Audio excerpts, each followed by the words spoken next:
Southwest Fire Academy was established in 2015 as a response to the recognized need for quality, safe, and affordable fire and rescue training in Ontario.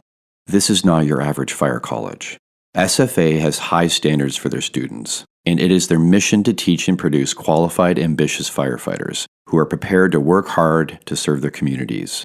This is not a diploma mill. This is where you can learn strategic, aggressive firefighting from passionate, intelligent instructors who never forget why they were made to do this job. SFA is an accredited private career college that is regulated by the Ministry of Training, colleges, and universities, with a memorandum of understanding with the Office of the Fire Marshal. This means that SFA is an approved training provider with the OFM, and the programs are recognized in Ontario. Check out their pre-service and expanding selection of course offerings at southwestfireacademy.ca.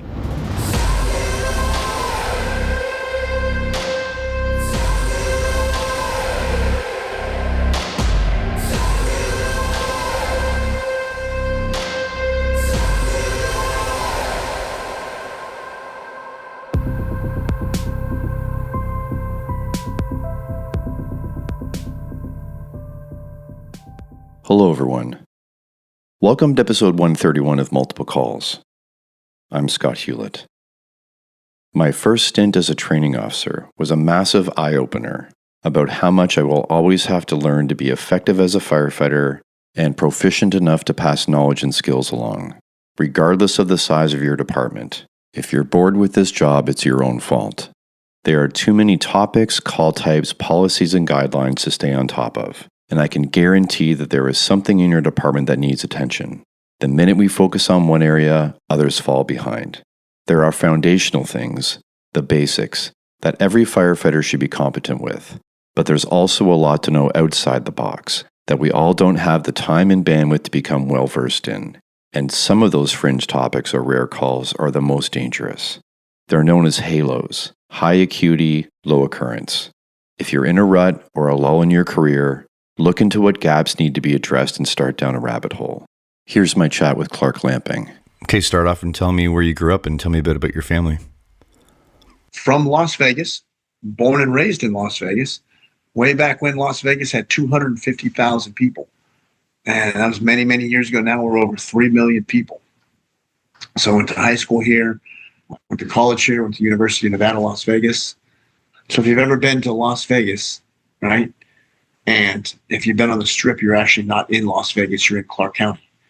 So Clark County services the Strip as you know it all the way to the very far north, and then you get to the Circus Hotel.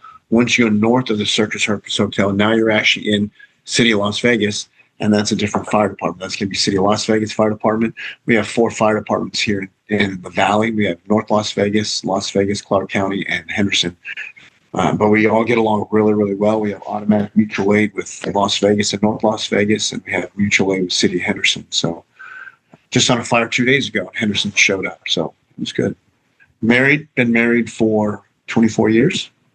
Feels like 24 minutes, all underwater. I've got 2 great boys. I've got a 21-year-old man in my house, and I've got an 18-year-old man in my house that just graduated from high school. And the 18-year-old is interested in the fire service. He travels with me every opportunity he has. He travels with me. We're going to Chicago to firemanship here in July, and he just loads hose the whole time. It'll be his 3rd time at firemanship. He's been to Detroit. He's been to Florida with me. So he's all in. He is all in, and he loves it. And I just love having him around. It's great. It's great. He's a mini-me. And he's got the chirping done, right? He hangs out with all these major players, some of the biggest names in the American Fire Service and the Canadian Fire Service, and he just listens to the chirping. So he's got the chirping done. I said, you've got all that down, Jack. All we have to do is teach you how to fight fire now, and you're going to be a great fireman. What was your family dynamic growing up? What did mom and dad do? And Dad was a principal of an elementary school, and he's originally from, my whole family's originally from Pittsburgh. And my dad came out. He was the first special ed teacher for the Clark County School District in the 60s. So he started the special ed program in the 60s as a teacher and worked his way up to principal. And they named a school after him for that. Turns out all you have to do is work 60 years in the school district and you get a school named after you. Mom worked for the university. I had one older brother, 1 year older than me. And so we were pretty tight growing up. We were pretty tight, yeah. A lot of love, my emphasis on education, emphasis on hard work, especially with my dad. It was hard work. There was no other work besides hard work. And I attribute the majority of my successes to just hard work, getting after it. And that comes straight from my father. Yeah, so what was your school experience like? It was great. I had a lot of fun in high school, small schools. Town is much smaller than a typical high school. Chasing girls, drinking beer, driving fast. And then from high school, I stayed here in Vegas, and I went to the University of Nevada, Las Vegas. Spent 6 years there, and I got myself a degree in psychology. And so a psychology degree plus $6 will get you a cup of coffee at Starbucks. Just wanted to finish school. That was my dad's biggest thing. You have to have a degree. You have to have a degree. So I did finish school. I went back many years later, maybe 20 years later, and I got myself a master's degree in crisis and emergency management, which the department paid for. So we have tuition reimbursement on our job, which is an extremely, extremely valuable benefit that a lot of people don't take advantage of. And that's a mistake, Scott. In my opinion, that's a mistake. On this job, you have to have a plan B. Every single American and Canadian firefighter, we are one fire away from retirement. We are one fall down some stairs. We are one fall off of a roof, and you are medically retired. And I tell these young men all the time, you're 25 years old.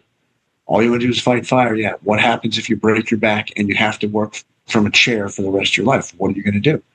Take advantage of all the opportunities the department and the government gives you. Never miss free education. Never miss a free certification. Never. If you can manage the time, please take care of that. I can't preach that enough, Scott. It is so, so incredibly important. And I've seen it. I've seen guys, COVID. We lost a handful of guys in COVID. And in my career, we've lost multiple people with medical retirements and stuff. And it just breaks your heart when you see a 30-year-old man that'll never be a fireman again. Yeah, so I took my own advice and jumped on this degree, got it. And if I ever use it, I don't know if I'll ever use it, but it is extremely valuable with that degree and my years of service. I could pretty much do anything I wanted to in the emergency management field because it's still a really new field, and it's difficult to find people with the education and the years of experience combined. So I have both, and if this silly firefighting thing ever doesn't work out for me, I can definitely go and figure out something else to do. Nice. Were you involved in sports growing up? Not coordinated sports, a lot of clubs, a racquetball club, flag football type stuff. Nothing organized. I was always athletic. I loved to be out there. I loved to be throwing the ball, swimming, stuff like that, but nothing real organized. I think I look back in high school and stuff, I didn't think I had the discipline, the self-discipline to go through that. I was too busy chasing girls and drinking beer. As soon as I figured out that girls are on the planet, that was it. That was the end of everything for me, right? Yeah. Your dad was obviously a mentor, but did you have any other guides and mentors growing up?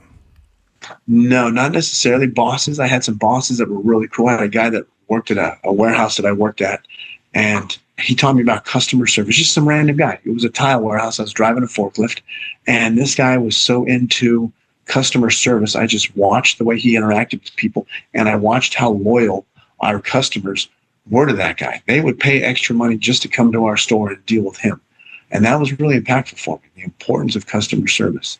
That was super, super impactful. But I was doing a lot, man. I had so many different jobs, Scott. Back when I was young, Las Vegas was growing really, really quickly. Construction was booming, and it was actually really good paying jobs. It was hard-ass work, but really good paying jobs. And so tons of stuff. I owned a construction company for a while. It was good. We were making good money.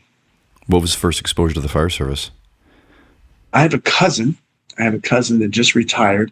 When I was a kid, he worked for the Pittsburgh Fire Department, and he actually retired as a captain for Pittsburgh. And when he retired, and maybe like 5 or 6 years ago, he was the most senior person in the Pittsburgh Fire Department with 42 years on the job.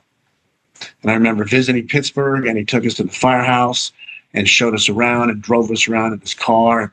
His house was like a museum of all the stuff that he got from fires and burned up stuff and all the trinkets and things like that. But that it never really made a connection to me. Right? I just know Uncle Jimmy's a fireman. So, but I never really thought, oh man, that's cool. I want to be a firefighter. Nothing like that. It just never really connected. But that was the first. And I always knew Jimmy. It was always Jimmy the fireman in the family. You know, Jimmy the fireman. Oh yeah, Jimmy the fireman. Right? So what brought it on your radar then? So I was about 27 years old. I was laying tile, had a business, setting tile floors, marble floors and stuff. And my dad calls me up and says, "Did you get the newspaper?" "I don't." And he says, "Come by my house. I'm going to show you something." So I go by his house, and there's an advertisement in the newspaper for the Clark County Fire Department is hiring. And I'll tell you what, Scott, before I read that article, being a firefighter was never on my radar. Never on my radar. And that was the first time I actually thought about it for a second. I thought, as ignorant as I was, I having no fire experience, I thought, well, that sounds cool, right? I like being busy. I like working outside. Sounds like a cool job. That could be something I could do. And that was it. Started the testing process, followed all the rules. My dad said, I do know a captain in a fire department. So I went and met with him, had several meetings with him, and he lined me out on the interview process and stuff like that. And the day I showed up to put the application in, they capped it at 5,000 applicants. Wow. For 200 jobs. Oof. And I'm standing in line, and I can't even see the front line. And I actually said, "Oh, it opens at 7." Right? And I thought, "Oh, I'm going to get there a little early. I'm going to get there like 4 o'clock in the morning. I'm going to be the first one in line." And so I got there at 4 o'clock in the morning, and I couldn't even see the front of the building. And I'm thinking, shit, I'm not even going to get in the door. They're going to cut off. And once they reach this many applicants, you guys are done. And I'm looking at people in line, and I see guys with fire shirts on. They're working in other jobs. I see one guy listening to him talk, and he's a fire chief of another department. And he's in line wanting to be a firefighter for Clark County. So the whole time I'm thinking, I don't stand a chance. I don't stand a chance. So I just stood there, and lo and behold, hey, I got to put my application in. I was number like 2,500. Showing up 4 hours early, I was still number 2,500 in line. So put my application in and really didn't think anything of it. Went back to the construction site, went to work. Well, all right, take your written exam. Here's some books you can read. Read the books through. Barron's, I think it was Barron's. Read the book through, and I did all the sample tests in the back of the chapter. And I just keep redoing those. And I read that book so many times until I could get 100% on every single sample test in that book. Went to test on that day, and I got a 95% on the written. All right, I'm moving on, and I still don't think I stand much of a chance. And in the meantime, I've decided that I want to travel the world. I want to be a scuba diving instructor, and I want to travel the world. So I was actively saving my money, doing research, and working towards that goal. In Florida, there were scuba diving schools in Florida. And in my mind's eye, Scott, I want to get a dive certification, get on a dive boat in the Caribbean, and no one would ever see me again. That would be perfect for me. So as I'm going through the testing process, I'm working construction. I'm saving all the money I can, living thin, just to save all my money for these scuba diving schools. And then the physical shows up. I get notifications of physical. I go to the physical. I pass the physical. Then it's interview, and I was working with that fire captain. And so I did really well in the interview. My dad made some calls. My dad was actually a personal friend of the governors at the time, the governor of the state of Nevada. They worked together with the school district.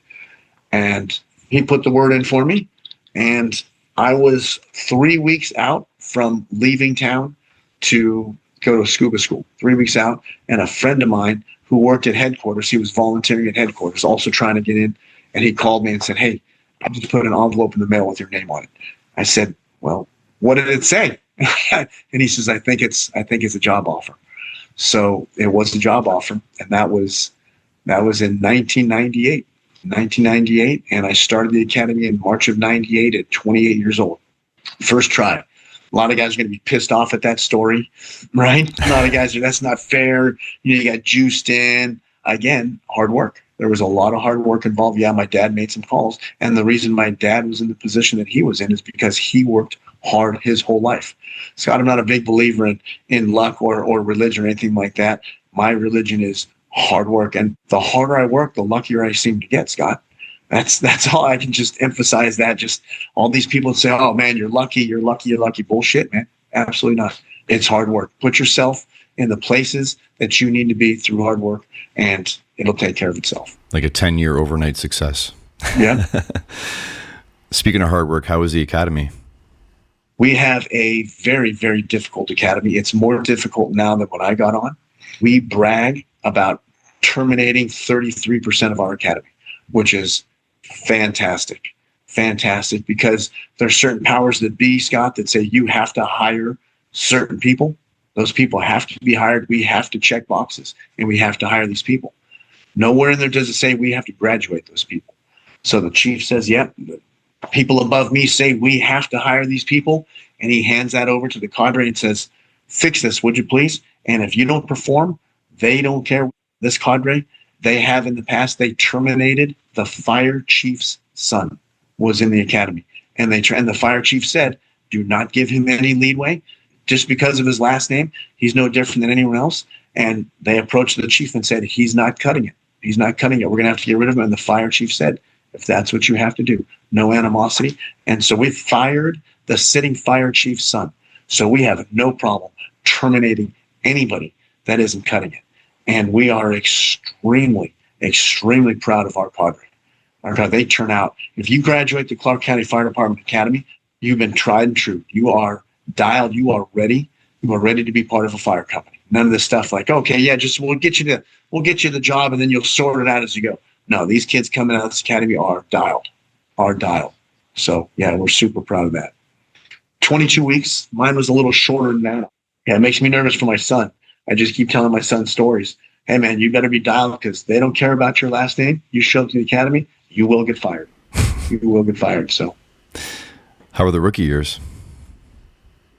Rookie years was different, Scott. We had a way different culture when I came on. I'm glad. I am happy that the culture has changed. I'm happy that we made positive improvements. We made improvements understanding how adults learn, what the proper way to do things is. We've since gone way far away from all of the rookieing, right? The hazing and things like that. There's that on a minor level, but the majority of that is no longer in the Clark County Fire Department. When I came on, we have a headquarters, and the headquarters had 2 fire engines, a fire truck, 2 rescue units, a chief, and a couple other vehicles. There was 20 staff members at headquarters on the floor. And the rookie's job was to shut your mouth and cook and do dishes. And it was show up first in the morning and start making breakfast, eat breakfast, wash all of the breakfast dishes, and then start working on lunch.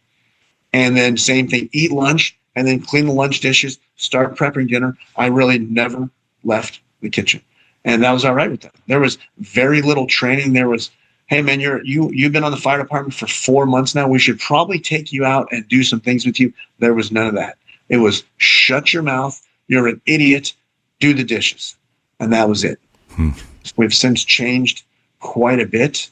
I'm really proud of what we do for our probationary firefighters. Those probationary firefighters come out of the academy and they have 1 year probation after the academy. So the academy is 4 months long. When you graduate, you have another year of probation. And those firefighters are given what we call a task book. It used to be an actual book. Now it's online.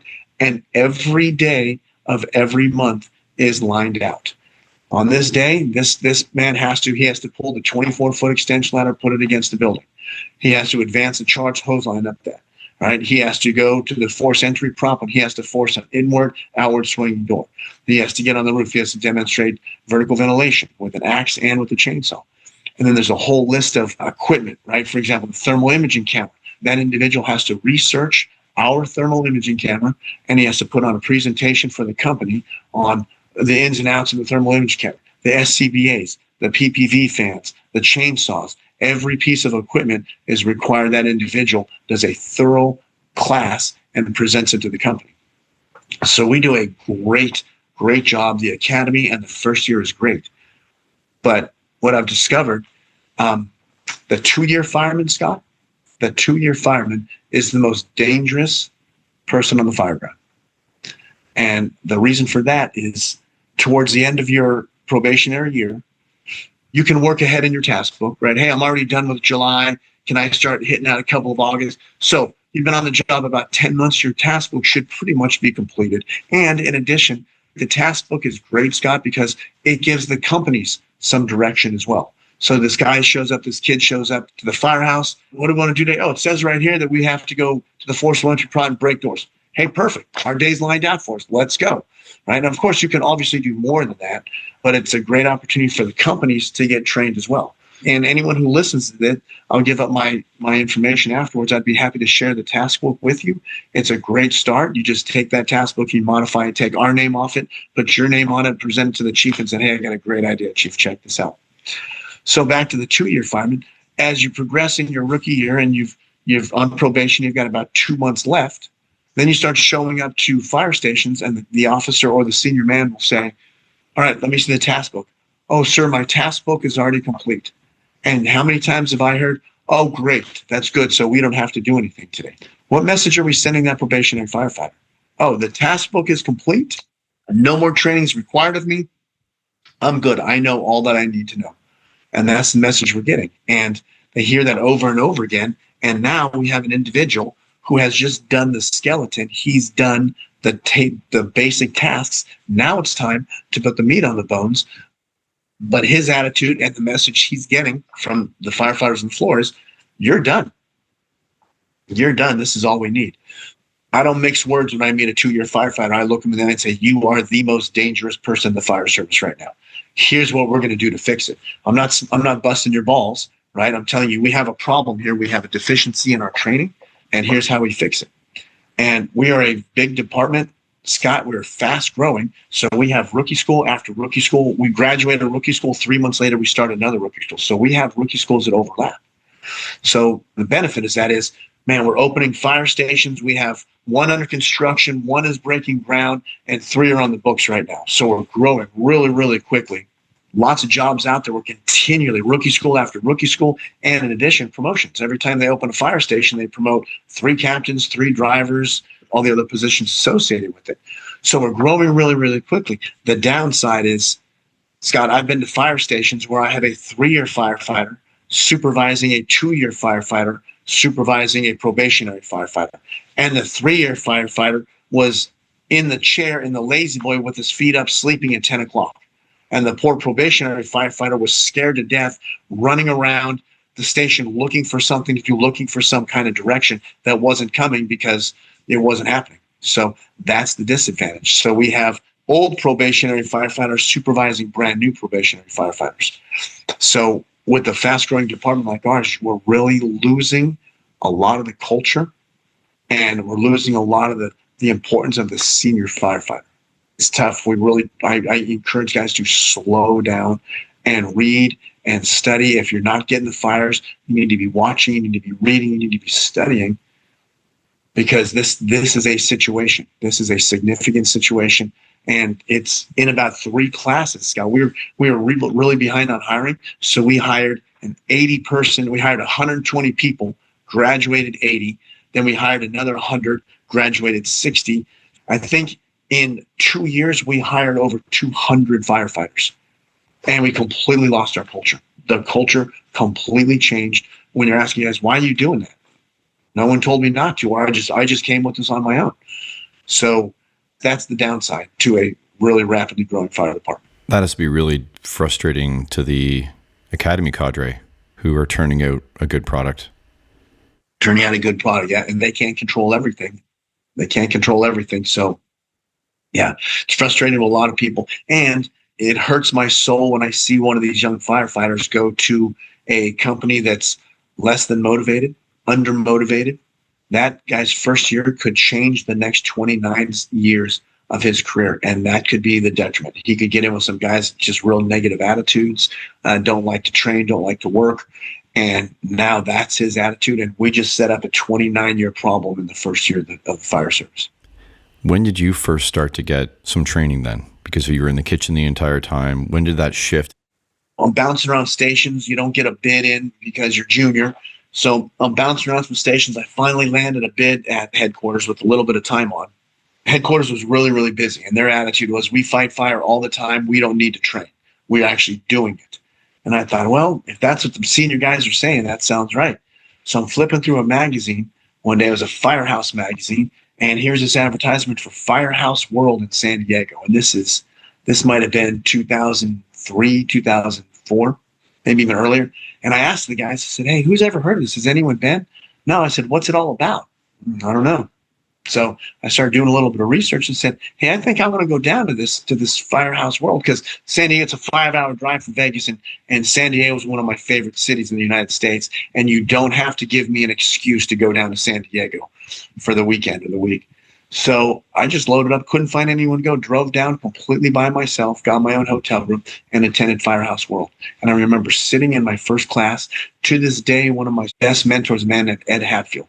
He was a captain at Huntington Beach, and he was then the chief of Coronado, and then he became the chief of the Rincon Nation Indian Reservation in Southern California. He's since retired, and he's in Texas now, and he's getting back into it. He's involved with Brass Shamrock out of Washington. He was speaking, and I remember listening to Chief Hatfield speak. He was a captain then, and I thought, I'm looking around the room, I thought, am I in some kind of secret society here? Did I sneak in and get past the guards at the door? How was it the first time? I've been a firefighter for 4 years now. How was this the first time I'm actually hearing about this information and what's going on around the country? I was shocked. And I wrote down every single thing that instructor said, pages and pages and pages. And he said, here's my information if you have any questions. And I kind of shot him an email thinking there's no way this guy is going to talk to me. And he responded straight away. And that started a relationship, whereas that was, like I said, 2003. And I just had a conversation with Chief Hadfield a couple days ago. He's coming to Reno with Steve Reno. Steve Reno is the guy that owns Brass Shamrock, and they've worked together for years. And so they're actually teaching in Reno, and I'm going to be teaching alongside of them, which is a huge win. This man was on a pedestal for me, and he never put himself on the pedestal. That's something about Ed Hatfield. He was a fireman's fireman. I put him on the pedestal. And if I tell him you're on a pedestal, he would have been embarrassed. He said, stop that shit. Stop that talk. That's ridiculous. I'm no different than a fireman. And he wasn't too. And for him now and I to be teaching side by side, it's fantastic. It's full circle. That was the first experience, Scott. And after that, I went every single year for the next 10 years. I went to Firehouse World, eventually promoting enough for my own guys that we would go. I've taken 15, 16 people. San Diego was real expensive real estate, so we'd get a condo in the downtown area, one of these high-rise condos, like $400 a night, and we'd pack with 10 firemen. It was a great time. The training was fantastic. Networking was absolutely incredible, and the social aspect was unbelievable. And since that day, Scott, I've attended a fire conference, at least one conference every single year since then. I'm up to like 8 fire conferences a year now because my kids are older, and I really do. I still go as a student. I still go as a student. And even if I go, Scott, as an instructor, I still sit as a student. I pick the classes I want to sit, and I sit and I listen to instructors. At 28 years on the job, I still don't have all the answers. When did you start instructing? Was it within your own department or was it outside? I joined a truck company. I went to Truck 11, and I started doing some research and training on ground ladders and some aerials and things like that, truck work. I've never really been on it. I've been on a truck, but not too much. So now I was the officer of a truck station. I was officer of Truck 11. So I developed a program on ground ladders. And anyone who came through the station, whether you're bid-in or a probationary firefighter, and it was a 3-hour class on ground ladders. And we would take them out back, and I would give this class. So I had a student, we hired a guy. We had the lateral hire. He was from Cobb County, Georgia. His name was Derek Sutherland. And he joined our academy, and then he ended up at Station 11, and I gave the ground ladders class. And he said, this is, because he was 5 years on the Cobb County, Georgia Fire Department, and then he came out with us. So he's already a 6-year firefighter. And he said, this is the most comprehensive, best ladders class I've ever had. I said, well, that's just what we do here. And he said, you should probably go teach this. And he says, Cobb County has a conference called MAFC, Metro Atlanta Firefighters Conference, MAFC, which I highly recommend. It's a fantastic conference. It's a little smaller.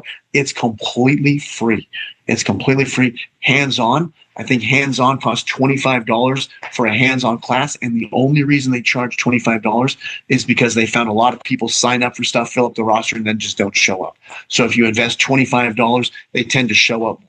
So for $25, you can have an 8-hour hands-on class taught by firefighters from all different parts of the country.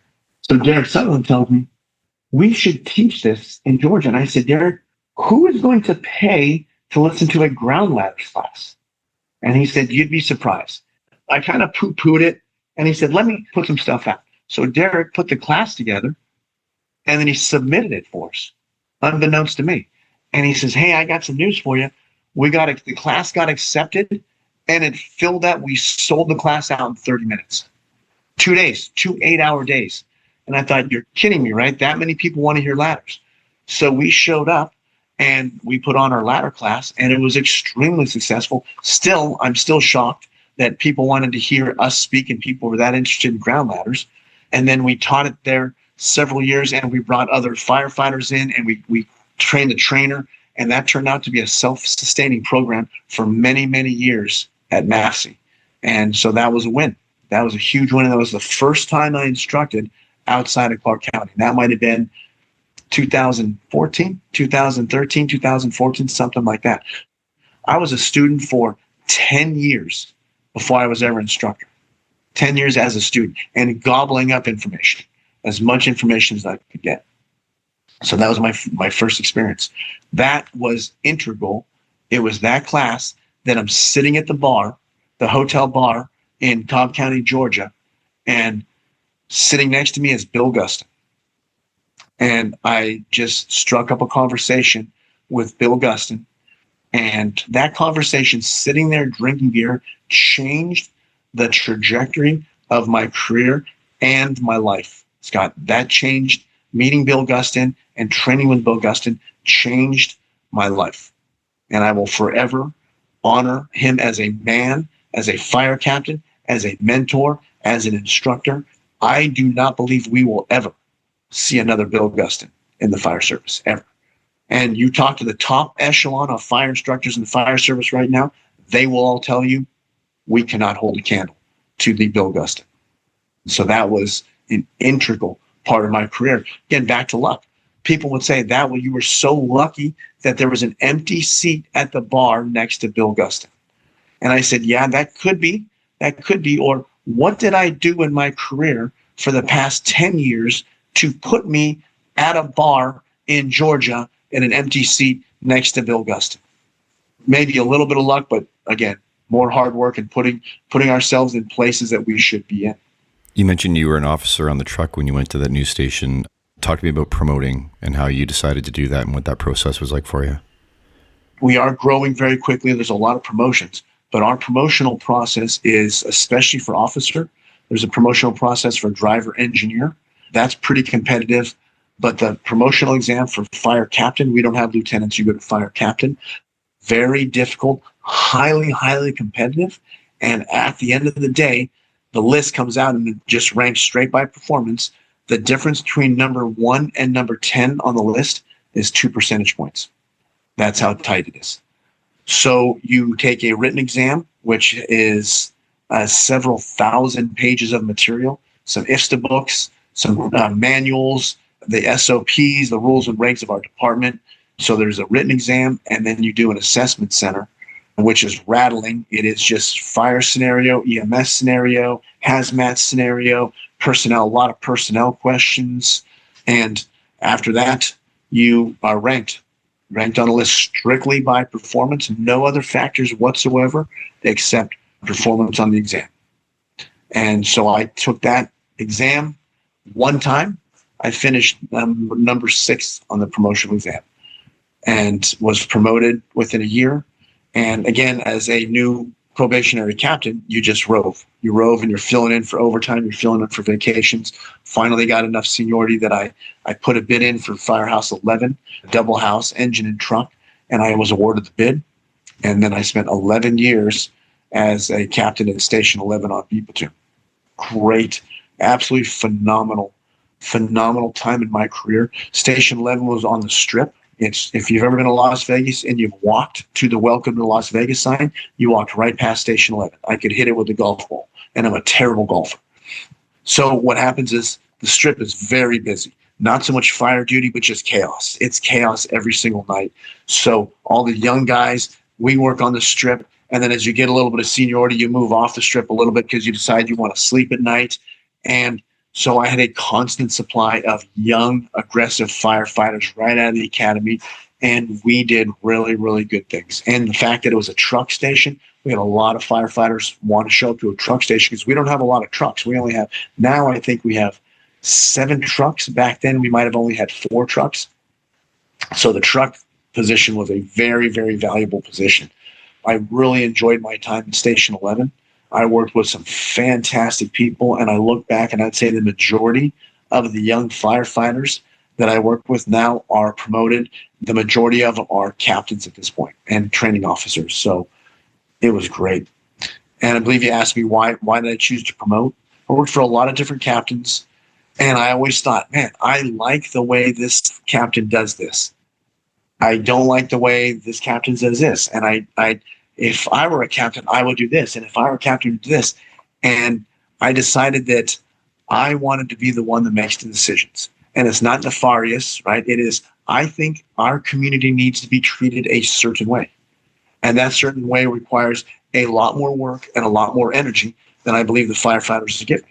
Because we save a lot more people with fire education and fire prevention than we ever do with fire suppression.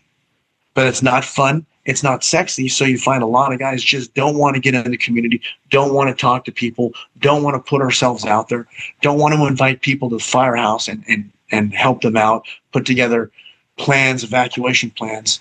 And so one thing that I've been very proud of as my time as a captain is I'm known as the community events guy. I'm also known as the free IO. We don't have a PIO. And so I'm the free IO, and anything that should be handled with the PIO gets kicked to me, and I handle it for free. And the union's not very happy with me about that because they feel that I'm doing the job that should be filled by a paid person. It is always myself and our company that goes to the age-restricted communities, and we put on presentations for those folks, tell them how to stay safe in their homes, how to manage their medication, how to get out of the place in case it's on fire. It's always our company that's invited to the schools. I insist on going to schools for reading week, for fire safety week, for career days. Our calendar is full of events like that. Our calendar is also full of events that I have people contact me and they say, hey, I need a silent auction item for the American Heart Association. We're doing a fundraiser. Would you be interested in donating? And I put a program together the day at the Firehouse, which we have a whole group of kids come in and we talk to them about fire safety. We talk about the fire department. We look at the apparatus, and then we take them out back and we have a giant water fight, firefighters versus the kids, and the firefighter hoses gets turned off, and then we just get obliterated by the kids.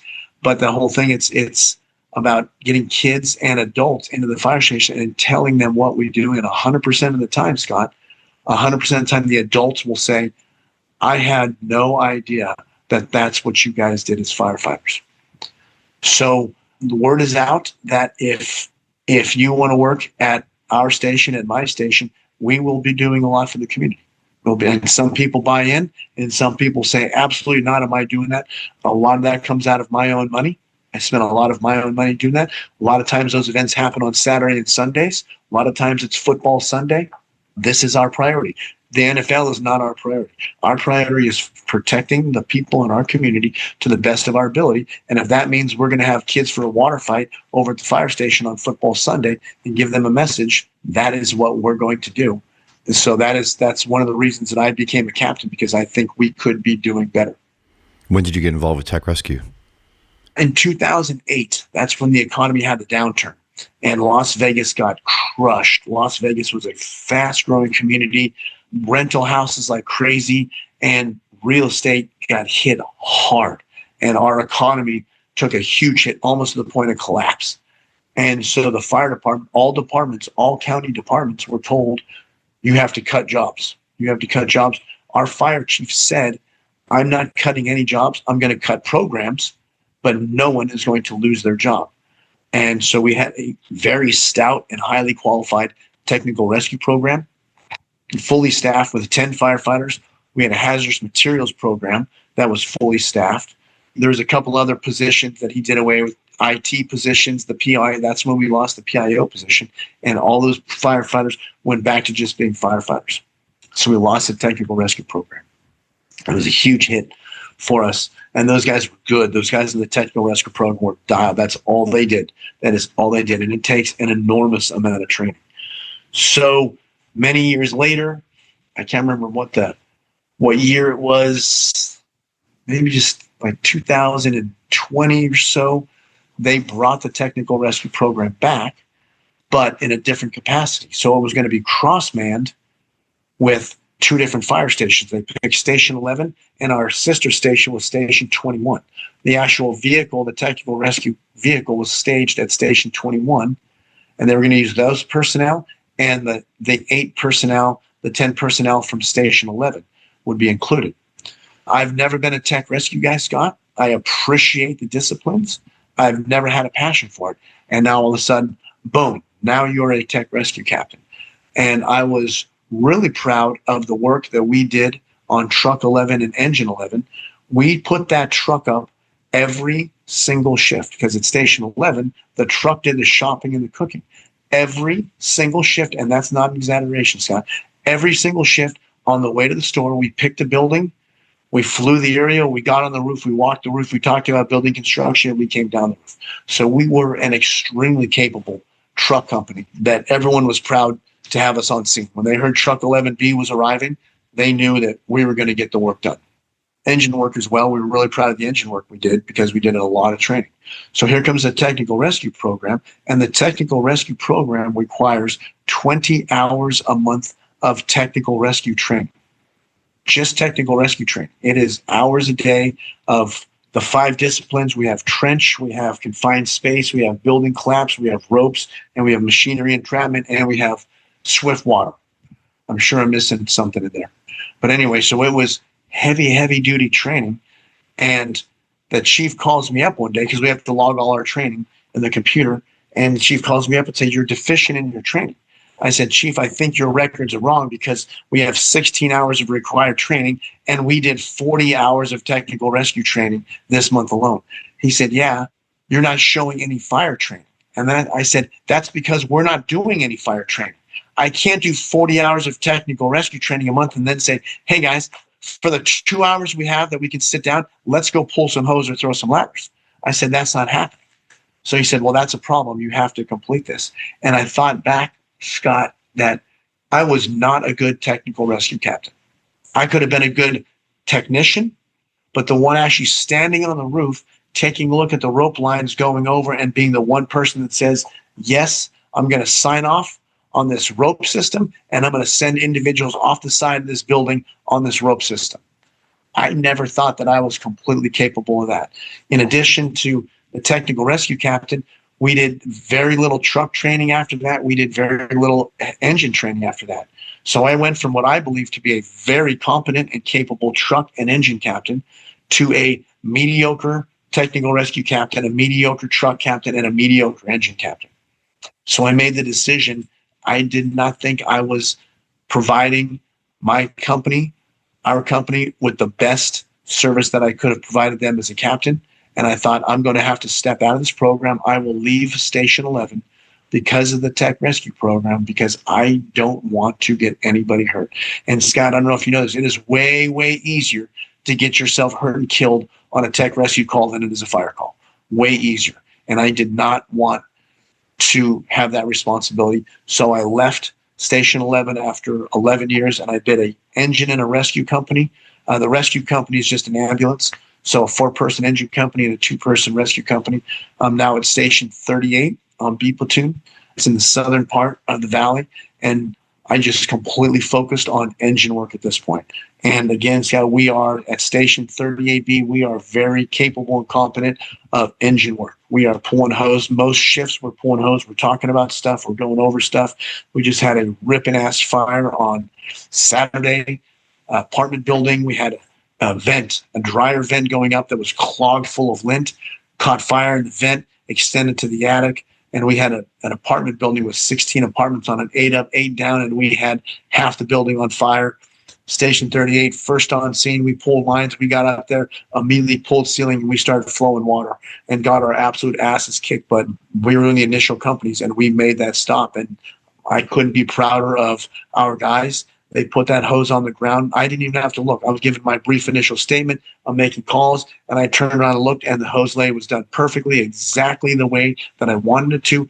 nozzle was at the door. My guys are breaking the door, getting ready to go in. So super, super proud of the work that we did at Station 38 on Saturday. How did the Big Box, Big Problems presentation come to be? So I will tell you that I am not an expert on big box firefighting. In fact, I think of all the big box fires I ever went to, and I messed every single one of those fires up. And so several years ago, so we have a officer's candidate school. If you're interested in being a captain, you have to go to the officer candidate school. It's a 16-week program taught by our own battalion chiefs and our own captains. And there's definitely everyone, like report writing, fire investigations, workman's comp, on top of all your usual apartment fires, hotel fires, this kind of fire, functions of command. So it's a great program. It's a really, really great program taught by fire captains and battalion chiefs. And so the guy who's in charge, he's the training captain, he's in charge of the program. He calls me up and says, I need a favor. What do you need? He says, I need someone to teach. I always teach the high-rise portion of it because I've done a lot of high-rise work and I've done some high-rise training. So I'm always plugged in for the high-rise. He said, I need you to teach big box. And I said, why do you want me to teach big box? And he said, because no one else wants to teach it. And I said, all right, I guess that puts me in the crosshairs. And I said, do you have a program? And he says, yeah, I'm going to give you the, so when you teach the program, you everything's on file. And then so they sent me the program on big box and I go through this big box program, Scott, and it was terrible. It was old. It was 14 years old, just an antiquated PowerPoint. And the information was old and out of date, and a lot of information was actually wrong. The class was in a couple months, and I tried as hard as I could to fix the program. I did a partial fix of the program, and I taught the class. And I did a disservice to those officer candidates by teaching them that program. Because I'm not the expert. I was teaching someone else's program that I knew was a pretty poor program, and I didn't have time to fix it. So I made a commitment right there. I said, we can do better. I'm going to improve this program for my fire department. And I did. I started doing research. One topic led to another topic, led to another topic. One line of duty led to another line of duty. One near miss led to another near miss. Fast forward 5 years, Scott. Now I have a program that's about 10 hours of material. It's over 600 slides long. I started teaching this program, obviously not the big program, because the program for the officer candidate school is only about 2 hours.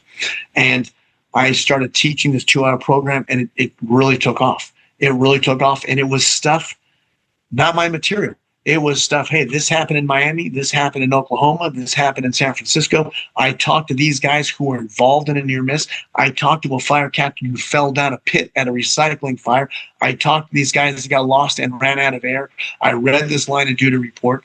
And so it was kind of a nationwide comprehensive, this is what's going on in the country. And then tactically also, hey, how deep do you think we should be in a building?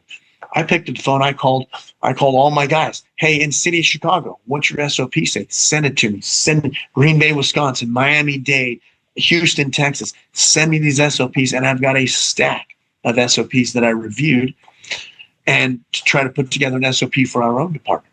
So this program just kept growing, and it kept getting better, and it kept getting better, and it kept getting better. And I asked Bill Gustin, I said, hey, can you do me a favor? Can you take a look at this program? And I sent it to him. And he said, Bill Gustin said, that is better than anything we are teaching at the Miami-Dade Fire Department. That this is the most up-to-date, because they had the same problem, Scott, is someone developed a program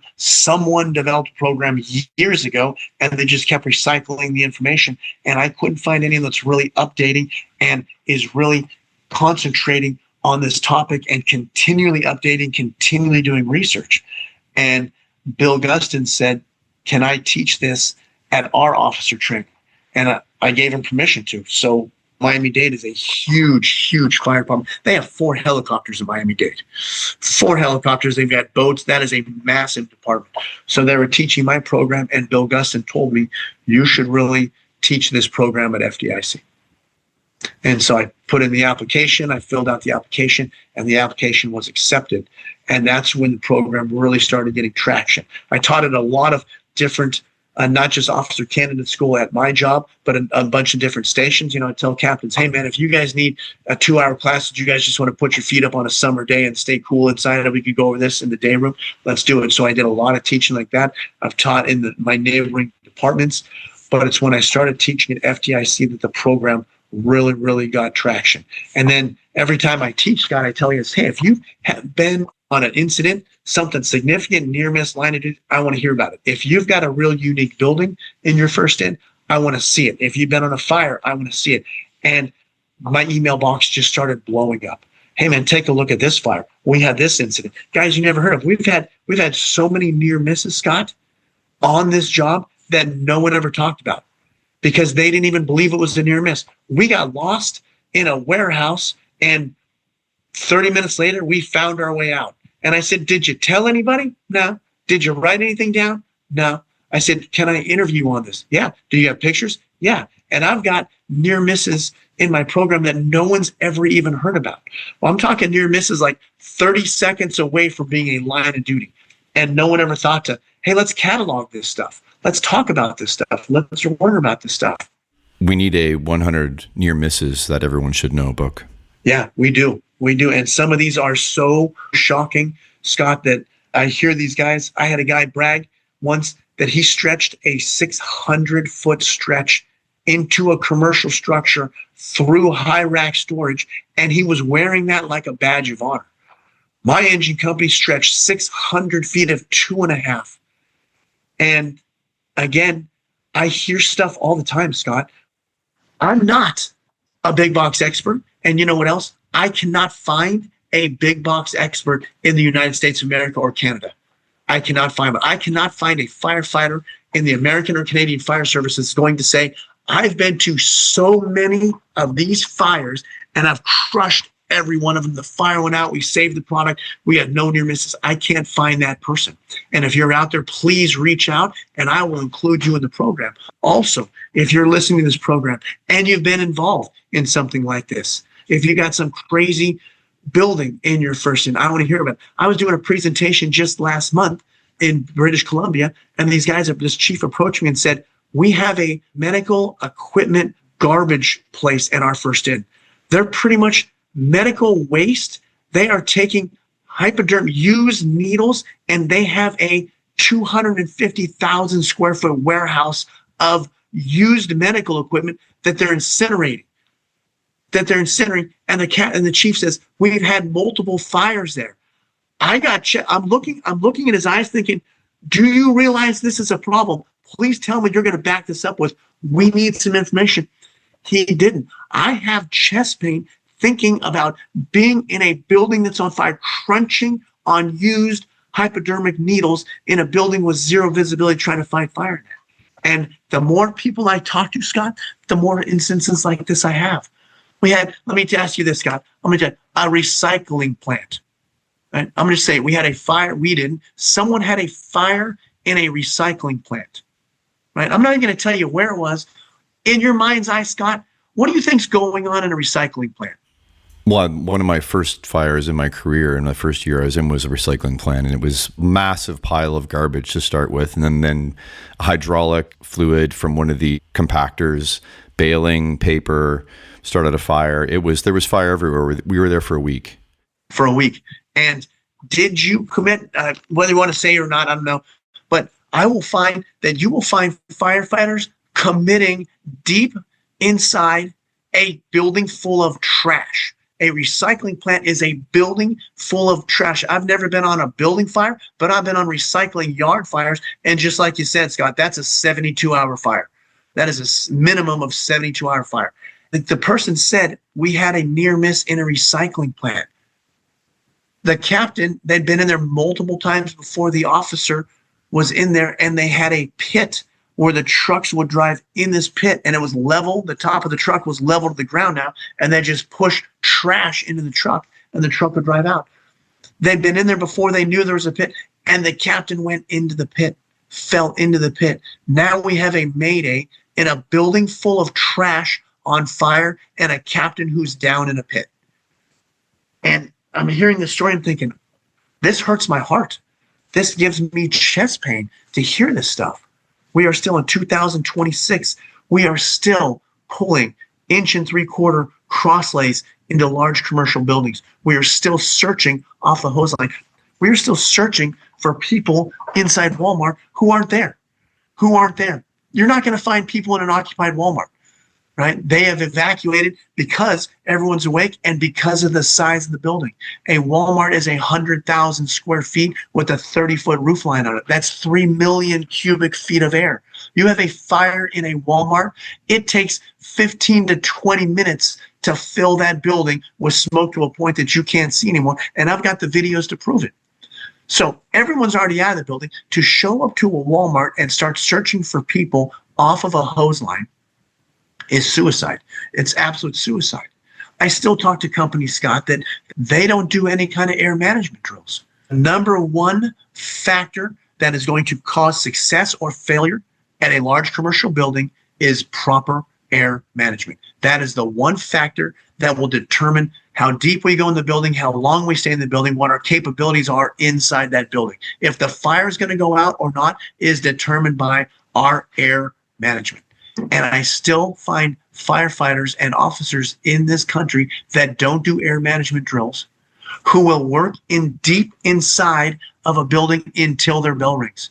300 feet inside of a building, 400 feet inside of a building until their bell rings, and then they decide, oh, now it's time to go. Now it's time to go. I always tell people, if you don't have an air management drill, I'm going to give you one right here. All right. I need you to take 2 300-foot lengths of 2.5-inch hose and put them on the barn floor. Dump them on the barn floor and charge them. So I need 600 feet of spaghetti on that barn floor, because that's reality. That's reality. If you have a warehouse fire, you will have that much hose on the ground, going around turnstiles, going around forklifts, going through the checkout stand, going through customer service. So put all that hose on your barn floor. And I need you to take your firefighter and I need you to put him through a rigorous workout, whether it's on a bike or anything, on air. And when that firefighter reaches 50% of their bottle, black that firefighter, put that firefighter on the nozzle, and have them find their way to the engine and time that. Your heart rate's up, your breathing is up. How long is it going to take you to crawl 300 feet and find the engine? And you will find 50% of your organization will never get out of the building. They will not be able to find that. They will get turned around inside that building, or they will run out of air and they will die. They will die. And that's important to realize. This is what's going on in these buildings. You don't simply turn around and walk out and make it in the street and get your bottle changed and go back and fight. That's not how this works. If you're going deep inside of a building, if you're operating till your bell rings, that is dangerous. The one call you point out on the presentation about the barbecues stacked on top of each other, the cardboard boxed barbecues and the collapsing onto the hose line. To your point, you don't have a clear hose line anymore to follow your way out. You're going to be ending up in a pile of stock.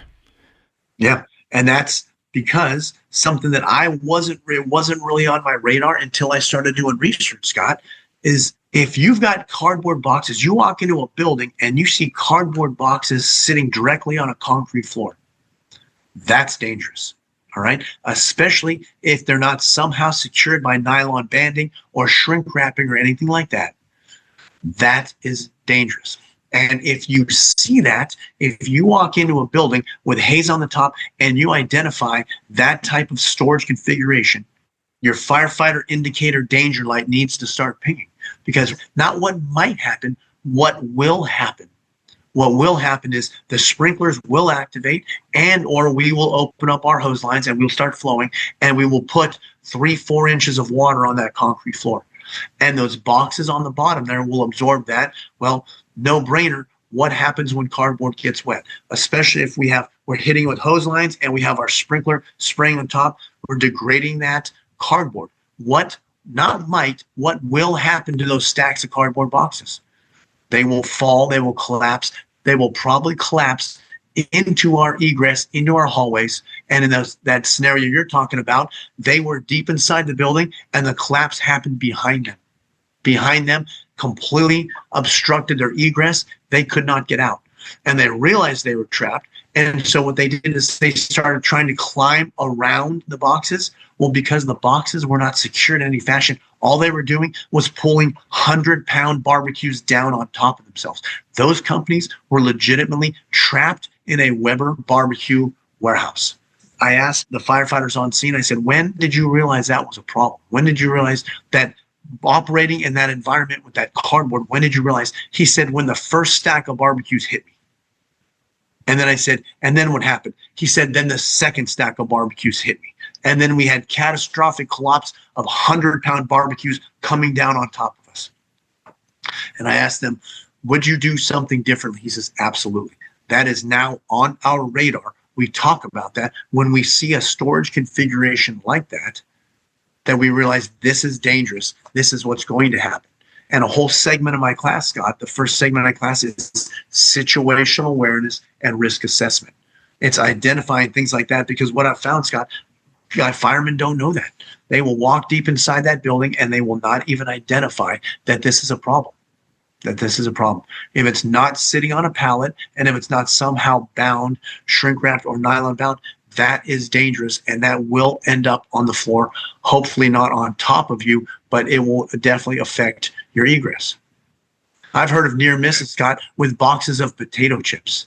I've heard of a Mayday situation where in a storeroom of a grocery store, someone knocked over a stack of potato chips and pretzels, and they were deep inside the building, and they had light haze at the top. So they committed. They did not maintain their situational awareness. This company committed deep inside this building. Conditions worsened. Pretty soon it was determined, hey, we have to get out of here. They go to leave, and now they have zero visibility.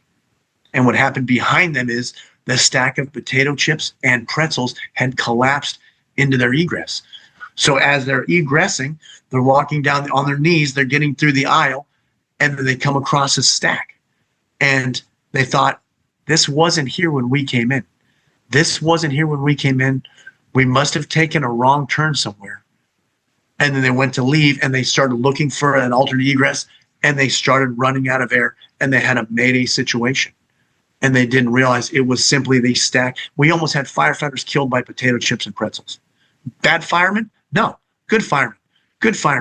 Did everything right. Had their PPE on, had used their air management, determined it's time to get out, realized there was a problem, we're losing this building, went to get out, had a hose line, but not bad firemen, good firemen who failed to recognize the problems with the situational awareness, failed to recognize the seriousness of the factors that the building was presenting to them. Big box fires with residential fire attack tactics. Absolutely, yep. And not just tactics. You always hear residential tactics and strategies in a commercial building will get you killed. Well, in my opinion, Scott, tactics and strategies is when you're standing on the apron of the big box that's on fire. That's when we determine our tactics and strategies. I believe we need to change it. We need to have a commercial fire mentality. So mentality, tactics, and strategies. And the mentality, Scott, starts today. It starts today when you go to your grocery store and you're shopping for your meal. You should be looking up at the roof. You should be looking at the high rack storage. You should be looking at egress points. You should be looking at fire doors. You should drive around the back of your grocery store and you should be able to look at the fire protection system. You should walk right in there and look at the sprinkler system. You should actually take the caps off of the FDCs and inspect the FDCs. This is the firefighter commercial mentality. All right. This is when you go to church on Sunday with your family. Your firefighter commercial mentality is you sitting in the pew with your family and you looking around thinking, how much smoke will this building absorb? If it's zero visibility, how are these people getting out? All right. How about when you go to the movies with your family, right? You got your kids and you're watching a movie and you're sitting in that movie theater thinking, are these curtains fireproof? All right. If someone gets a little froggy and decides to set these curtains on fire, are we going to have a serious configuration? How about, can we go down? If this place goes bad, are we going down and exiting there, or are we going back up? Right. This is the firefighter commercial mentality. This is every single time you go to a Home Depot, you look at how the stock is stored. Home Depot, Walmart's, Lowe's, Costco's, those are pretty standard. It's the other one. It's the carpet warehouse. If you're shopping for a roll of carpet for your house, ask to go to the back of the warehouse there and see some stuff. So I've got some pictures that are shocking of buildings that are actually operating for business with people working in, driving forklifts around with their little break room. They've got a table and a refrigerator there, and I've got 10,000 pounds of carpet, and you can clearly see the whole rack is leaning. And this is a good day. These people are sitting there having lunch underneath this. What happens when the sprinklers activate and that carpet gets wet? How much does that weigh now? I walked in that building and I actually screamed. I went, God, what the? Are you kidding me? I immediately called the inspectors and said, I need you over here now. They immediately shut the business down. They said, this is one of the most egregious situations we've ever seen. And people send me stuff all the time, Scott. I've got guys send me pictures, send me videos. Jimmy Davis, a good friend of mine, Jimmy Davis, he works in Chicago. He sends me some stuff. I'm like, oh my God. And he said, this is my first in. None of these pictures are AI. None of these pictures are staged. We're not going out looking for this. This is just the stuff every day we go out and we see stuff like this. If you can walk into a building like that and your firefighter indicator danger light doesn't flash, you need to fix your firefighter commercial mentality. Like I said, we walk into a building and if I see stock on the floor, I automatically know, all right, guys, this is a loser.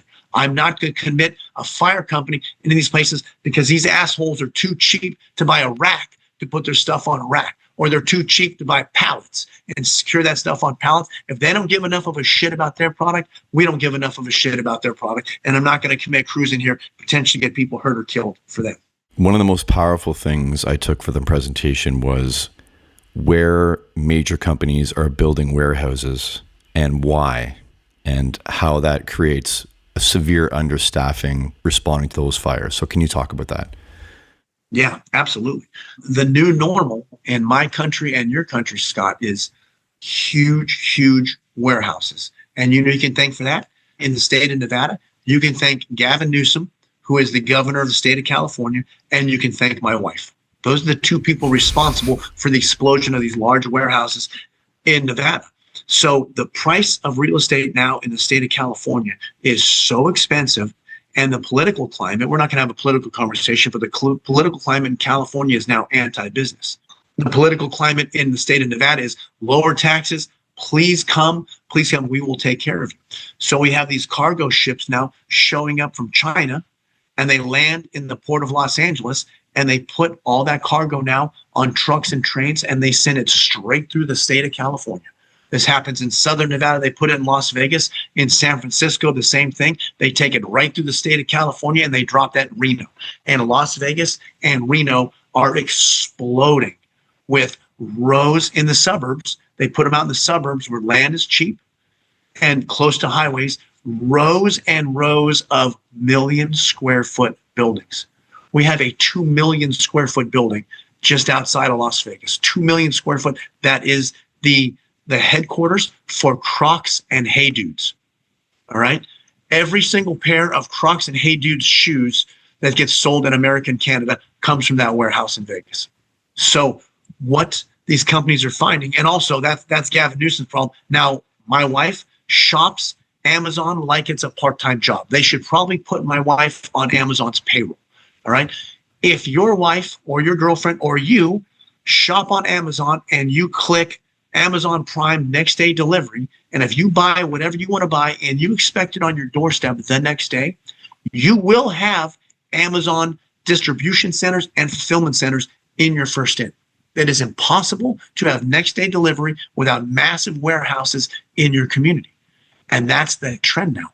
That's the trend. Jeff Bezos realizes, hey, and I'm speaking for Jeff Bezos. I don't actually know. Jeff Bezos took my class once. He said it was a great class. Very best class ever. Best class ever. So he will locate a farm, for example, I'm making stuff up, in rural Nebraska, and he will buy a 5,000 acre farm, and he will put an Amazon right there, and that farm will be strategically located close to highways, close to railways, and whatever else he's required. And he will put this thing, he will promise that community high-paying construction jobs. He'll promise that community high-paying warehouse jobs. And I don't know how much a farm costs, an acre of farm, but now it's an Amazon. And now the value goes completely up. You know what he never asks, Scott? Jeff Bezos never says, hey, who's protecting my 2 million square foot investment here in the middle of Nebraskan farmland? He never asked that. Because you know who's protecting that? One volunteer company with 3 firefighters going to show up on an engine. And your next firefighters aren't showing up for 20 minutes, and that's 3 more firefighters. All right? But I tell you what, if you visit that plant or that property and you talk to the manager, the owner, and you say, what are your expectations of our fire department? That plant manager will look you in the eye and say, I expect the fire department to show up. I expect them to save all my employees' lives. I expect them to save all my stock, and I expect them to save my building. And that's when you have to have the difficult conversation with that manager and say, there's 6 of us in 30 minutes. All right. And then he's going to say, oh, but I'm not worried because I just spent $4 million on a fire suppression system for this building. I don't even need the fire department. And that's their attitude. And for those people, I'd say, give me a number, throw a number out there on how many fully fire protected system buildings with modern, fully functioning fire protection systems that burn completely to the ground. Because I've got a lot of those. Whether it be arson, whether mechanical failure, whether maintenance problem, anything like that. If you are driving around your community and you say, I'm not worried about that building because it's sprinklered, I want you to take your hand. If you're right-handed, take your right hand. If you're left-handed, take your left hand, make a tight fist, and punch yourself in the face as hard as you can. Because those buildings will burn down. And if you set the tone in your fire engine with, we're not worried about those buildings, they're not sprinkled, we don't even have to go in that building and pre-plan it. We don't even have to look at the fire protection system because someone else looked at it, someone else built it, and we're completely confident with that. And for the future, if you're ever in a fire engine and you hear someone else say those words, I give you permission to punch that person in the face as well, because we are setting ourselves up for failure. These buildings are in our first 10 in these small rural communities where real estate is cheap, where they can strong arm the local politicians. They can make promises for good paying jobs and things like that. And they can get them to bend fire codes. They can get them to ignore fire codes, building codes, anything like that. This is our new normal. And as long as nothing goes wrong, it's okay. As long as people are making money, we'll be fine. And like I said, hey, they've got a $4 million sprinkler system. What could possibly go wrong inside this building? Have you had any experience of looking into robot picking systems?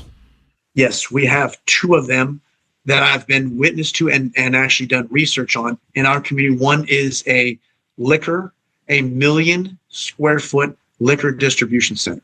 I'm going to say that again, Scott. 1 million square feet of liquor in Las Vegas. To wrap your head around that. How delicious does that sound? By the way, you're cutting into my drinking time later, Scott. So this system is so automated.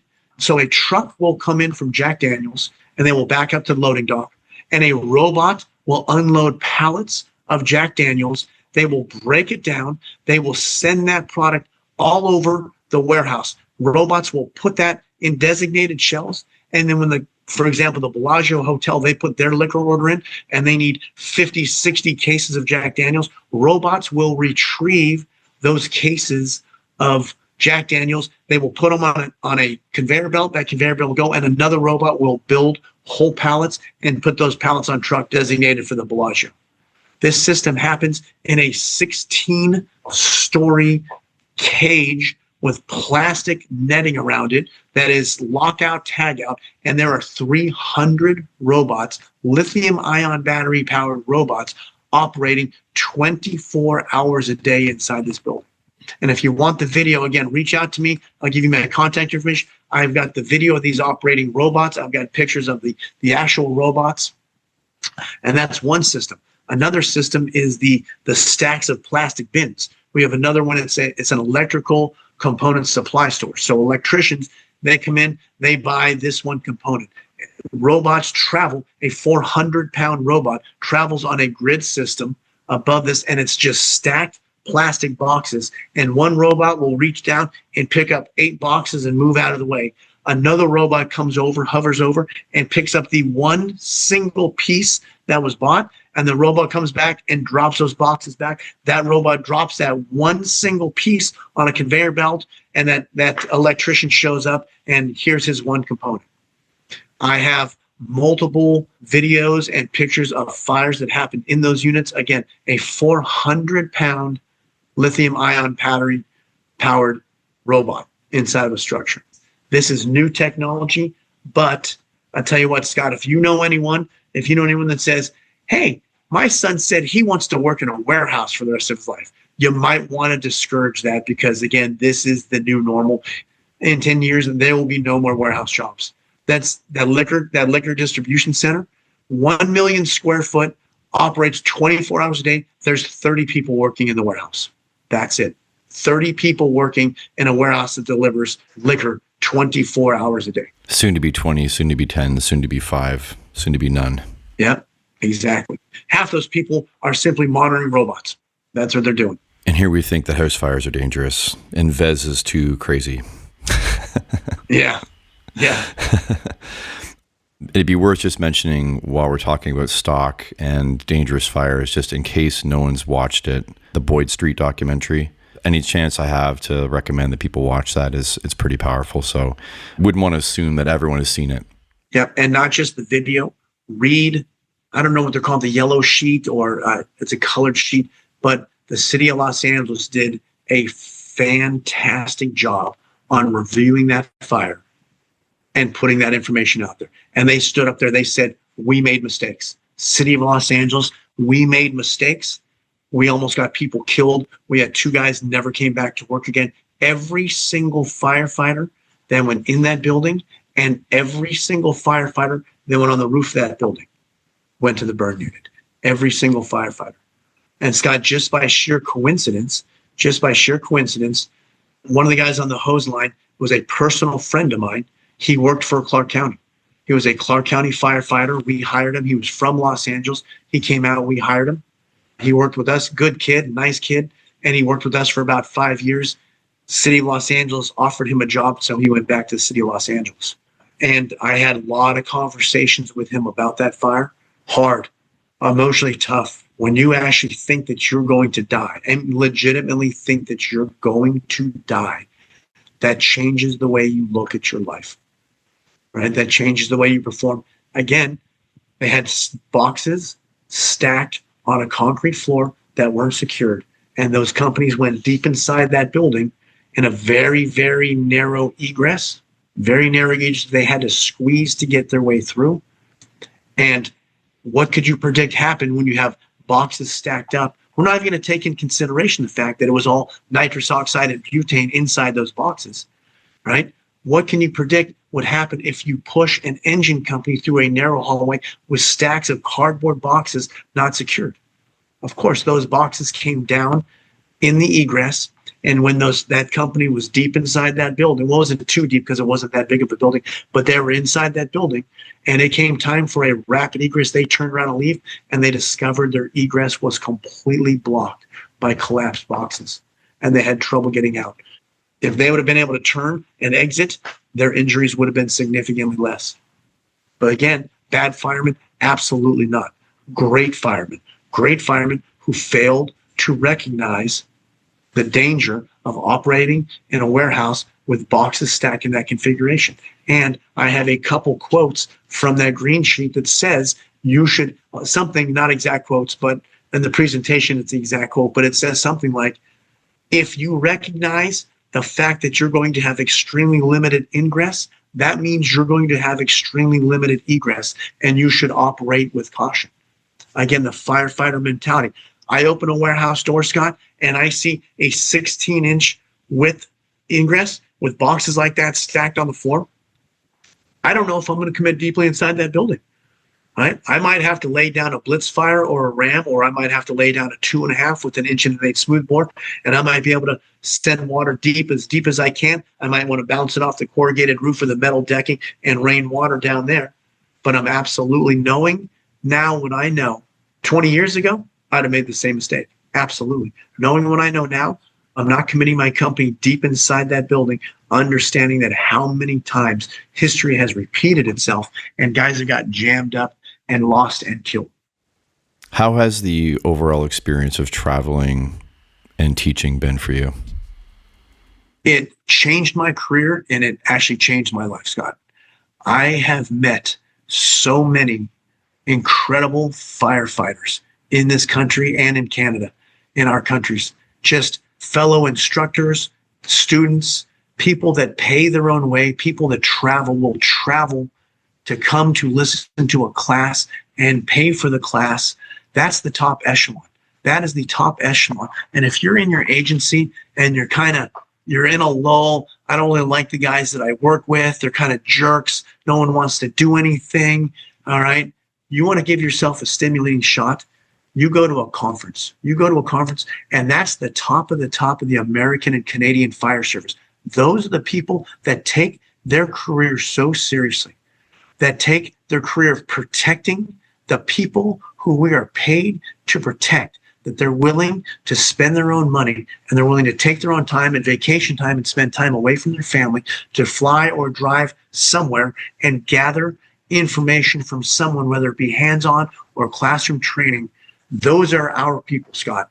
Those are our people. Those are the people that I want to surround myself with. And those are my mentors. Even people lower ranked than me. Those are my mentors. Those are the people I want to meet. I want to share ideas with. I want to network with. And our cadre has grown exponentially with these people. We bring people in. We identify people from all different parts of the globe who are interested, who are like us, and we bring them in. That's what Bill Gustin would do. He would take a student. He would identify a student who was motivated, maybe a young fireman, right? Maybe just getting started, maybe didn't have enough money. And Bill Gustin would let that guy stay in his room. Bill Gustin would buy that guy food. Bill Gustin would buy that individual firefighter. He'd buy his beers. He would introduce that individual around. Because there's people that walk among us, Scott, that their toes are on the line, right? They could go either way. They could take a step forward and they could be like us, or they could take a step back and hang out with the mutts and just criticize everything we do and not take their job seriously and think that we're fools for spending our money and taking our vacation time away from our families to make ourselves better, to improve the fire service, and to protect our community. I've got hundreds of firefighters from all over the world in my phone that I call every single one of them a brother. I don't throw that term around, Scott. You have to earn that. You have to earn the title of brother.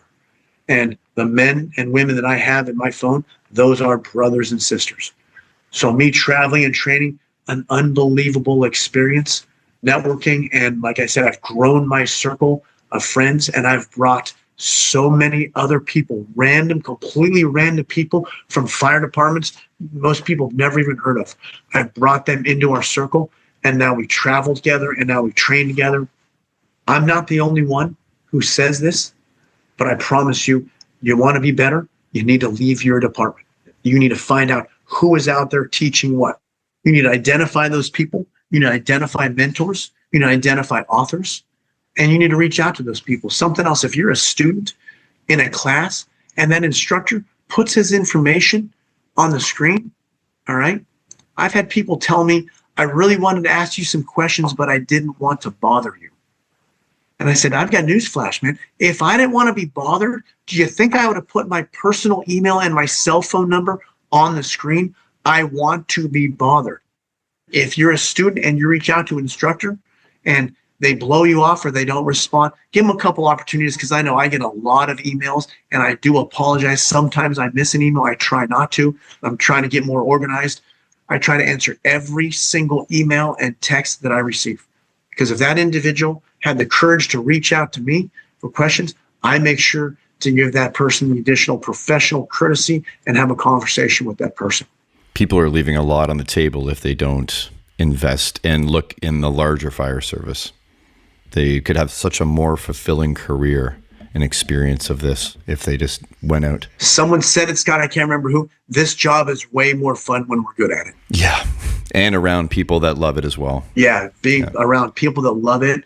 Scott, I'm not in this to make money. I'm absolutely not in this to make money. I do have to get compensation if I travel and I do spend time away from my family. I'm missing shifts and stuff like that. I need to be compensated. But I'm not in this to make money. And I will talk to anybody. If you call me up and say, hey, man, we had a cotton bale fire outside of San Antonio, Texas, where you almost got hurt. I said, can you please put me in contact with your chief? Can you please put me in contact with the people involved? I want to hear about it. Please send me pictures. And I would be happy to put a Zoom presentation on your department completely for free, just to make sure this doesn't happen again, because I don't know what's going on. Somehow the message is not getting out there to decision makers, or the firefighters are out there and they're just not getting the message, and they're still operating in this fashion. I'm done hearing about firefighters making poor decisions in these large commercial structures. Completely avoidable. I'm just there to help, brother. Please reach out to me. If you got questions, reach out. We'll work through it. I'll talk to your boss. If you want to bring me out, bring me out. If you don't. But I'll be happy to give you as much time as I can, online, on the computer, whatever it takes, to make sure that we're not making these same decisions and getting guys hurt. Have you struggled at all mentally and physically over your career? And if so, like, how have you navigated that and persevered? Physically, yeah. I'm 55 years old. I've been doing this for 28 years. So everything hurts. Everything hurts. Both shoulders, both knees, back, neck, all that. But I tell you what, you're going to make fun of me, and I know I'm going to get my balls broken, right? Yoga.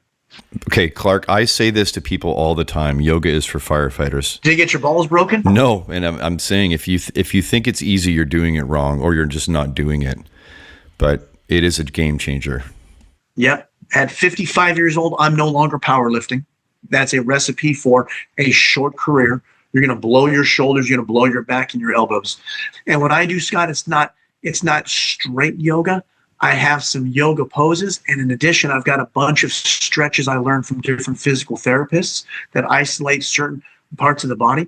Every single night, I lay on my floor of my living room and I turn on my TV and I just go through about 16 stretches. I stretch for 2 hours straight. And it's not just your calisthenics. I get into a pose and I hold that pose for 1 full minute. And I can feel, once you feel your muscles loosen up, then you can actually feel the ligaments and the tendons loosen up. Yoga and stretching has been the key to my physical success, and I can still compete. I still compete with 25-year-olds, right? I'm not as strong as them, but cardio-wise and just fitness, I can compete with these young guys. So it's great. So physically, that's what I do. Mentally, emotionally, I've never really struggled with depression, anxiety, anything like that. I'm a complete non-professional, all right? I'm not going to stand here and say I have any kind of a degree in anything. Absolutely not. A couple things I do, though. I maintain positivity. At our station. If you're at 38B, we don't complain about anything. And we have nights, 38B is no different than all these other fire stations out there. We have nights where we might run 5 lift assists a night and we stay up all night long. And you know what? We treat every single one of those people at 2 o'clock, 3 o'clock, 4 o'clock, 5 o'clock. We treat every single one of those people with respect. We put that individual back in his bed or in his chair. I go to the refrigerator and we get that individual a couple bottles of water, put it next to their bed. I make sure his remote and his phone are right next to him. I put the sheets right up against that man's chin, and we leave and we lock the door on the way out. That's how we roll. All right. There is way too many companies out there that are negative and bitch about everything. And I can't prove this statistically, but I'm willing to bet you that the companies with the shitty attitudes that complain about everything, that complain about the boss, that complain about the training, that complain about the rig, that complain about the calls, those are the companies that suffer more with the mental illness because they've got a terrible attitude and everything is wrong. As opposed to us, I went to a funeral 2 months ago, Scott, and it was a tragic funeral. It was a young driver who was killed in an off-duty traffic accident. So we were there full dress, and his officer showed up. And his officer spoke. And he said, this man, every single morning, he'd be checking out the rig, sitting in the driver's seat, and the officer would sit in the captain's seat and checking on his rig, and they would meet right there. And this man would say every single morning, man, Captain, can you believe they're going to let us do this again today? We get to do this again today. And I thought, absolutely. We get to do this job. We get to do this job. We don't have to do this job. Scott, I'm eligible for full retirement. I am not going to make any more money. All right. I'm making full retirement here. I'm not going to make any more money. I still come to work. I come to work every day because I love the job. I love the people who we work with. I've got a phenomenal company right now with a bunch of different individuals from all different walks of life. And we came together and we created something amazing at 38B because these guys are heavy hitters, love to work, and have the right attitude. It's the attitude. Something else I do, Scott, that I refuse to talk about. How many times have you been out in public and someone says, oh, you're a firefighter. What's the worst thing you've ever seen? What's the worst thing you've ever seen? Hey, man, why do you want to hear about a homeless guy getting hit by a train? Why do you want to hear about babies getting murdered? Scott, I refuse to answer the question. I said, you know what? You know the question you should be asking? I don't care if you're an Uber driver or a bartender or whoever. I said, you know what the question you should be asking? How many people have I helped? How many lives have I changed? How many people have we made a difference in their lives? And tell me about those stories. That's what we should be focusing on. Not people getting hit by trains and babies getting murdered. We should be talking about the simple things, picking people up who have no other resources than to call 911 and have 4 strangers show up to your bathroom with your diaper around your knees and shit smeared all over your ass, completely embarrassed, to pick that individual up, clean him up, put a fresh diaper on, and put him in bed. That is making a difference in someone's life. Yep, it's not sexy. We're not going to end up on the paper, right? You'll never read about that shit in an IFSTA book, but we are making difference in people's lives every single day. And that is why the fire service has the highest job satisfaction of any occupation out there. It's because every day we make a difference in someone's life, whether we're changing smoke detector batteries, picking people up, or right? And the chance we do get to make a difference and save a life, pull someone from a fire, save someone on a medical call. That's what I choose to focus on. I don't revisit skeletons in my closet. Mm-hmm. As a mentor of mine is phrased it, tell me about your best call. Tell me about your best call. Absolutely. Absolutely. So that's just what helps me, Scott. There's no statistical proof to prove it. Again, I'm not a very smart individual. I know what works for me. That's it. But I do know I'm not discounting anyone who has those problems. There's resources out there. We're doing way, way better. We spoke about Bill Gustin, one of my closest friends and my biggest mentor. A year and a half ago, Bill Gustin actually took his own life after a 45-year career in the fire service. Decided that he was no longer relevant. He decided that he was no longer relevant and he could not contribute to the American Fire Service anymore. And he took his own life. One of the most loved people in the fire service. Yes, absolutely. One of the most loved people in the fire service. He determined himself. Didn't ask anybody if that was the case. And he was under the impression that Miami-Dade is going to fire me. They're going to fire me because I'm no longer valid. I spoke to his bosses at Miami-Dade. They said that is the farthest thing from the truth. Bill Gustin will have a desk at the Miami-Dade Fire Department until Bill Gustin decides he no longer wants to work here. So that is the farthest thing from the truth. And we lost someone because he decided he was not valuable and he didn't want to reach out to his closest friends. Surprised all of us. Absolutely shocked the shit out of all of us. I'm still heartbroken. I'm still devastated. I'm saying they're still very close. My wife right now, is in Cincinnati with Bill Gustin's daughter. They're still close friends. She's visiting him right now, spending time with Bill Gustin's granddaughters. I wish I could say more. I wish there was more that I could do for our brothers and sisters, but I'm not a very smart person. I just get up a little earlier than everyone else does in the morning. We need to be reaching out to each other as much as we can. Absolutely. Mm-hmm. Absolutely. And we need to change the way we look at things, I think. No education experience. I think if everything's better, if you realize, man, this is not a bad job. This is not, we have some bad days, but there's a lot more good days than there are bad days around here. Yeah. A lot more. Focus on the good. Tell me about your best call. I love that, Scott. I'm going to steal that. Yeah. That's Wendy Lund. Just to make sure I credit the right person. Who was it? Wendy Lund. It's episode 56 or 57. I think it's 56. What episode are you on now, Scott? You'll be 131.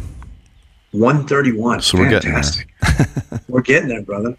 Hey, man, I appreciate you. I'll tell you what, man. It is fantastic that you have a platform you allow us to speak and you allow us to listen. And I love your podcast. You've got some great people on there, and you've got some, I like listening to people I've never heard of before from departments I've never heard of. Think, well, if Scott put them on, they have to have some value, right? And I want to hear this person's story. And they always do have something of value. Yeah, Bill Gustin. Every fire department does something really well, and I want to hear about it. Don't discount anybody just because you've never heard them and you've never heard their fire department. And I appreciate you identifying those people, Scott, and bringing their accomplishments to light. Thank you. Yeah, it's a privilege to do it. Speaking of reaching out, how can people reach out to you if they want to get a hold of you? First and last name, Clark Lamping, ClarkLamping @hotmail.com. Personal cell number 702-521-4584. And I'm on Facebook. I'm on Instagram, but I don't spend a lot of time on Instagram. On Facebook, I love Facebook. I think it's a great way to share ideas. And if anyone out there, if you want, we've got a pretty robust high-rise policy that if you've got high-rise in your area, I'd be willing to share that with you. I already spoke about the task book, the probationary firefighter task book. Unfortunately, in 2017, we had that mass shooting in Las Vegas, the country concert. We do have we'll call it a hostile MCI policy. If you're interested in something like that, I'd be willing to share that with you.